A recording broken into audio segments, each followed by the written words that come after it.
campanha para a manutenção do nosso grupo. Participe acessando nosso site.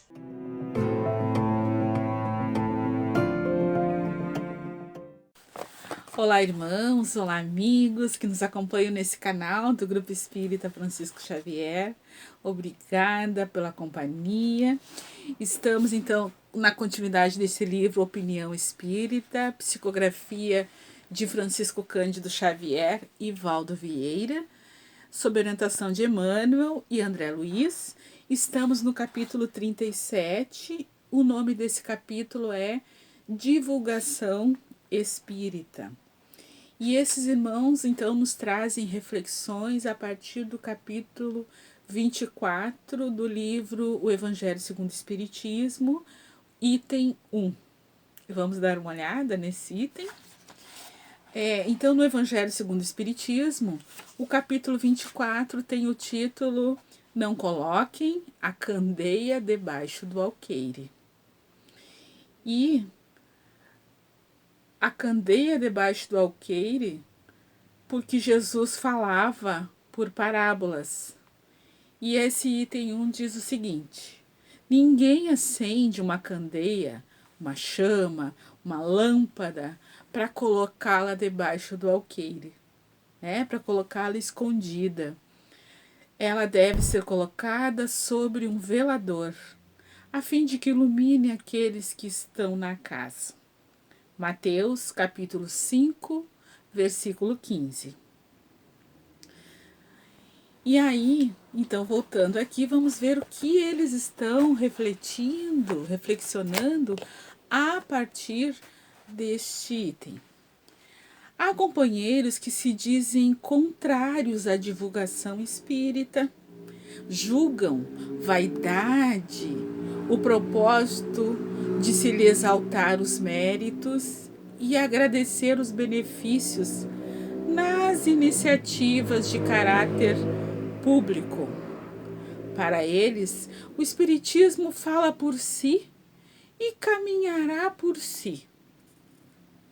Estão certos nesta convicção, mas isso não nos invalida o dever de colaborar na extensão do conhecimento espírita com o devotamento que a boa semente merece do lavrador.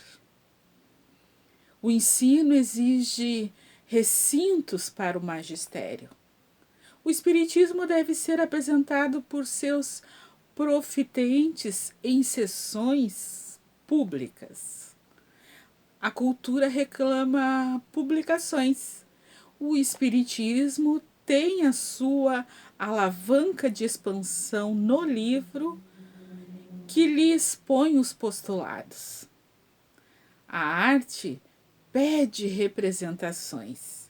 O Espiritismo não dispensa as obras que lhe exponham a grandeza. A indústria requisita produções que lhe demonstre o valor.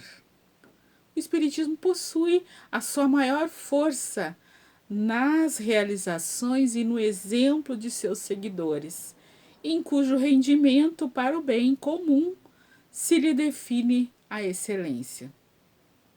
Não podemos relaxar a educação espírita, desprezando os instrumentos da divulgação de que dispomos, a fim de estendê-la e honorificá-la.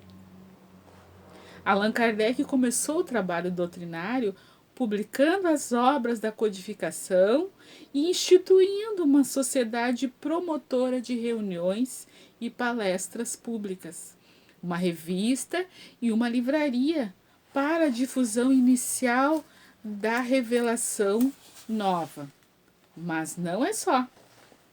Jesus estimou a publicidade não para si mesmo, mas para o Evangelho. É a afirmação que não sofre dúvida. Para isso, encetou a sua obra aliciando 12 agentes respeitáveis para lhe veicularem os ensinamentos, e ele próprio fundou o cristianismo através de assembleias públicas. O ide e pregai nasceu-lhe da palavra recamada de luz. E compreendendo que a Boa Nova estava ameaçada pela influência judaizante em vista da comunidade apostólica confinar-se de modo extremo aos preceitos do Velho Testamento, após regressar às esferas superiores, comunicou-se numa estrada vulgar, chamando Paulo de Tarso para publicar-lhe os princípios junto à gentilidade a que Jerusalém jamais se abria.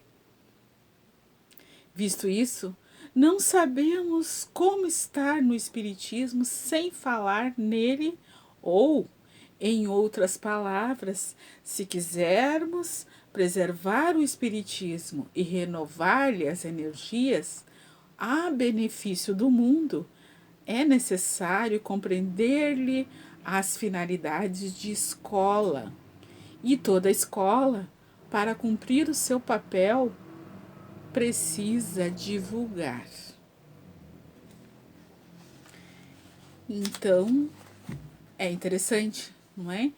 Que ele nos traz isso, que o Espiritismo é uma nova luz, é uma nova forma, uma nova filosofia de vida, uma nova compreensão da vida, de uma vida que não termina, não inicia no nascimento de um corpo físico e não termina na morte desse corpo físico.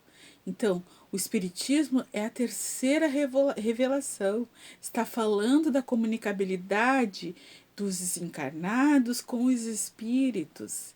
Está falando que somos espíritos imortais, que vivemos uma das tantas experiências no plano terreno encarnados em um corpo físico.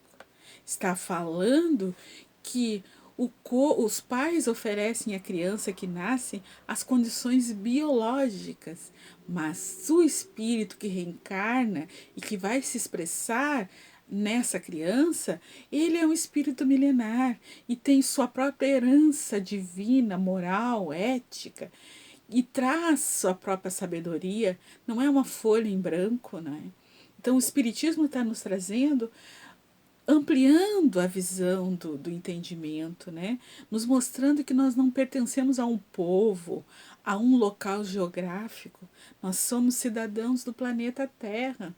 E traz as implicações e as responsabilidades que essa nova visão nos coloca, né? A necessidade de nos educarmos dentro desses outros parâmetros de vida, entendendo que a força, o espírito do espiritismo, a sabedoria, a condição, né, para estarmos em sintonia com Deus é a caridade. E que a caridade é o espírito, é o grande objetivo, é a grande meta. Viver a caridade com uma naturalidade, para que nos tornemos aquele ser, o homem de bem, que nós estamos destinados a ser. E nós temos como modelo o nosso irmão Jesus, né? Modelo e guia. Mas se a gente não divulgar isso para as pessoas, quem vai divulgar? Se não os espíritas, se não os que se debruçam em estudar, compreender, refletir, se esses não forem vivenciar mais do que estudar e entender o conceito, é procurar colocar em prática isso. Mas se essas pessoas não divulgarem, quem irá divulgar? Então ele está nos colocando isso assim, né? Que o espiritismo fala por si, mas caminha conosco. O espiritismo fala por si, mas se expressa pelos nossos atos, né? Na forma como nós agimos. É uma cultura, a cultura espírita também precisa ser divulgada, publicada, comentada, estudada, né? Ilustrada, tornada acessível ao entendimento comum das pessoas mais simples, porque Jesus se dirigia aos mais simples, com muita naturalidade, né? Então nós precisamos fazer com que esse ensinamento chegue a todos, não apenas aos doutores, aqueles intelectuais, mas a todos, né? Quando ele chama Paulo para fazer a divulgação dessa tarefa, é para que o cristianismo e os ensinamentos do cristianismo alcance o mundo todo. Não esteja mais restrita a um povo, em alguma região, mas que possa ser divulgada para todo o planeta. O Paulo, os 12 apóstolos fizeram a parte dele, na época deles. Paulo fez a parte dele, fez muito, muito. Nós precisamos fazer a nossa parte, cada um de nós assumir a sua parte, né? Seja como mãe, seja como pai, seja na condição de profissional, de qualquer área em que esteja atuando, nós precisamos pregar o Espiritismo, como dizia Paulo, né? Se precisar, usar as palavras, mas sobretudo através dos nossos atos, da nossa forma de proceder a partir desses valores que o Espiritismo nos demonstra serem os mais sábios para se viver, tendo a fraternidade, a solidariedade como base, tendo o perdão não 7 vezes, mas 70 vezes 7 vezes como meta, como esforço diário na própria renovação, no próprio burilamento íntimo. Não é esperar o perdão dos outros, é nos fazer mais capazes de compreender e de perdoar a cada dia. Então, que nós possamos, aproveitando a inspiração desses irmãos amados, abraçar a nossa parte, por menor que seja a nossa tarefa, que nós possamos florescer aonde Deus nos plantou, imprimindo a marca, a pegada dessa sabedoria, imprimindo em nós os traços, né, deste modelo que é Jesus, no nosso pensar, no nosso sentir e no nosso agir no mundo. Muito obrigada, irmãos. Um abraço a todos. Sigamos estudando, refletindo. Quem chegou agora e não viu os outros capítulos, existe uma playlist desse livro no canal e existem outros livros muito importantes e muito interessantes que estão sendo divulgados exatamente para que vocês possam aproveitar e compartilhar com quem possa se beneficiar. Muito obrigada. Um abraço. Campanha para a manutenção do nosso grupo. Participe acessando nosso site